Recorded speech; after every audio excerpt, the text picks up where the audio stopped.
Hello and welcome to In Conversation with the Canary Wharf chaplains. I'm Fiona Stewart-Darling. I'm Moshe Freedman. And I'm Ibrahim Mogra. Last year the Edinburgh Finance Declaration was launched, and as part of that the framework for doing values from the different faith communities was part of that declaration. And there are a number of values, and today's value we want to discuss between ourselves is stewardship. Stewardship of human beings on earth is the principal value upon which Christianity, Judaism and Islam base their understanding of an ethical economy. Moshe, stewardship. So from a Jewish perspective, stewardship is a fundamental idea because it really goes back to the very beginning. In fact, when God created humanity, He created human beings from the dust of the earth, from the physical stuff of creation, just like He created the animals. And in many ways, we are very similar to the animals.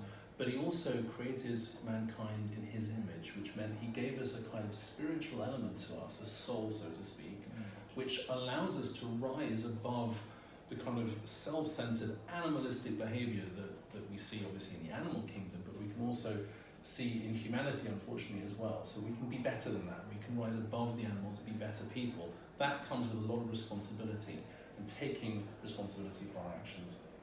And actually in the scriptures that we share, when we look at the creation stories, when God created humanity, God gave humanity to be stewards of the earth, but to have dominion over the earth and not dominate the earth. So actually the earth was given in trust for us to look after and share and ensure that the rest of humanity had its share of the earth's resources and everything on the earth. And I guess in Islam.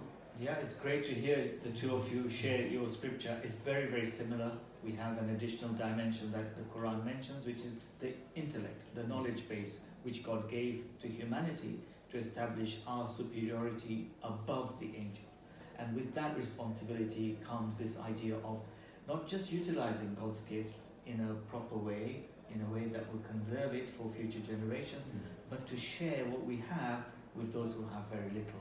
So when I'm thinking of finance, when I'm thinking of economics, I hope that the first thing that comes to people's minds is how can we help developing countries, developing societies and communities to raise their standard of living and their well-being to a level, hopefully, which is close enough to the one that we enjoy with our friends and families in the developed world. And I guess, we're not looking at stewardship is more than maximum profit. It's more than exhausting the world's resources. It's about how do we sustain the earth's resources, how do we look after the earth's resources. And one of the things that we have in an older service, when we took up the collection, we would say all things come from you, O God, and of your own have we given you. So it's not about us grabbing on and holding on, it's about us with open hand actually recognising we've only been entrusted with the world and its resources to use for what we need at this time. But actually there are future generations that are important as well. I think it's a great idea that we can go through life feeling entitled, feeling like the world owes us something, or we can go through life feeling grateful for what we have. And if we feel grateful, we have that sense of gratitude over everything we're given, then we're more likely to be able to share it with others. And I think when we are grateful, one of the ways to demonstrate being grateful is to share with others. And the Quran tells us that if you are grateful, then God says, I will give you more.